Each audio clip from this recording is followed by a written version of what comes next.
ഇന്ന് ക്രിസ്തുവിനോടൊപ്പം വേദവചന ധ്യാനവും പ്രാർത്ഥനയും. ജൂൺ 29 ഞായറാഴ്ച. മരണത്തിൽ നിന്ന് അവരെ വിടുവിക്കാൻ, ക്ഷാമത്തിൽ അവരെ ജീവനോടെ നിലനിർത്താൻ കർത്താവിന്റെ കണ്ണുകൾ അവരുടെ മേൽ ഉണ്ട്.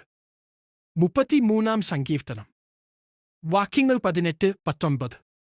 മരണത്തിൽ നിന്നും ക്ഷാമത്തിൽ നിന്നും രക്ഷിക്കാൻ കർത്താവിന്റെ കൃപയ്ക്കായി കാത്തിരിക്കുന്നവരുടെ മേൽ ദൈവത്തിന്റെ കണ്ണുകൾ ഉണ്ടെന്നത് വെറുമൊരു വാഗ്ദാനമല്ല. കർത്താവിൽ ആശ്രയിച്ച എത്ര വിശുദ്ധന്മാരെ അടിച്ചുകൊന്നു. അവരെ ചമ്മട്ടികൊണ്ട് അടിച്ചു.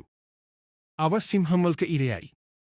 അപ്പോൾ ദൈവത്തിന് അവരെ മരണത്തിൽ നിന്നും ക്ഷാമത്തിൽ നിന്നും രക്ഷിക്കാൻ അസാധ്യമായിരുന്നു. അവൻ കഴിയും. എന്നാൽ ചിലപ്പോൾ ദൈവം തനിക്ക് മാത്രം അറിയാവുന്ന ഉദ്ദേശങ്ങൾക്കായി കഷ്ടപ്പെടാൻ ചില പാത്രങ്ങളെ തിരഞ്ഞെടുക്കുന്നു. ദൈവമഹത്വത്തിനായി അവർ ക്ഷാമവും മരണവും സന്തോഷത്തോടെ സ്വീകരിക്കുന്നു. അതിനായി അവർ പരാജയപ്പെടുന്നില്ല. അത്തരം സാഹചര്യങ്ങളിൽ നാം ദൈവത്തിന്റെ നീതിയിലേക്കും ഇച്ഛയിലേക്കും നമ്മുടെ നോക്കം തിരിക്കുന്നുണ്ടോ എന്നതാണ് നാം പരിഗണിക്കേണ്ടത്.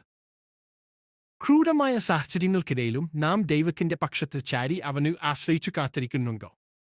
നമ്മുടെ വിജയവും ഈ ചോദ്യങ്ങൾക്കുള്ള നമ്മുടെ ഉത്തരത്തെ ആശ്രയിച്ചിരിക്കുന്നു. യഹൂദയിലെ ബേത്ലഹേമിൽ ദൈവം ഇസ്രായേലിനു വേണ്ടി ചെയ്ത മഹത്തായ കാര്യങ്ങൾ നിമിത്തം അവനെ ആരാധിക്കുന്ന ഒരു മനുഷ്യൻ സ്വന്തം ജീവിതത്തിൽ ദൈവത്തിന്റെ കൈ കണ്ടിട്ടുണ്ടാകും.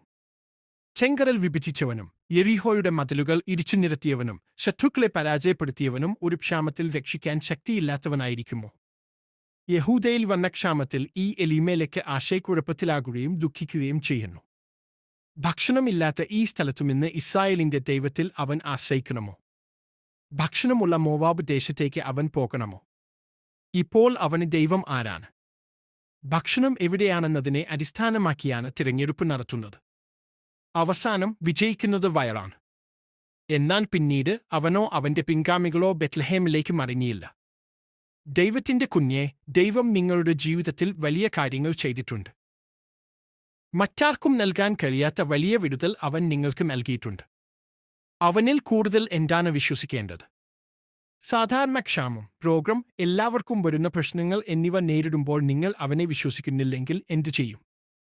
ദൈവത്തിൽ ആശ്രയിക്കുന്നതിനു പകരം മറ്റെന്തെങ്കിലും തിരഞ്ഞെടുത്ത് മരിക്കുന്നത് എന്തിനാണ്? ഈ ബുദ്ധിമുട്ടുകൾക്കിടയിലും നിങ്ങൾ ഇപ്പോൾ തന്നെ നിൽക്കുന്ന സ്ഥലം വിട്ട് ദൈവത്തിലേക്ക് തിരിയുക. നിങ്ങൾക്ക് അവനെ വിശ്വസിക്കാം. പ്രാർത്ഥന: ദൈവമേ, എന്റെ ക്ഷാമമോ മരണമോ വന്നാലും എന്റെ വഴി അറിയാനും നശിച്ചു പോകാതിരിക്കാനും നിന്നിൽ ആശ്രയിക്കാനും എനിക്ക് ശക്തി നൽകണമേ. ആമേൻ. കർത്താവ് തന്നെ നിങ്ങളെ നയിക്കുകയും അനുഗ്രഹിക്കുകയും ചെയ്യട്ടെ.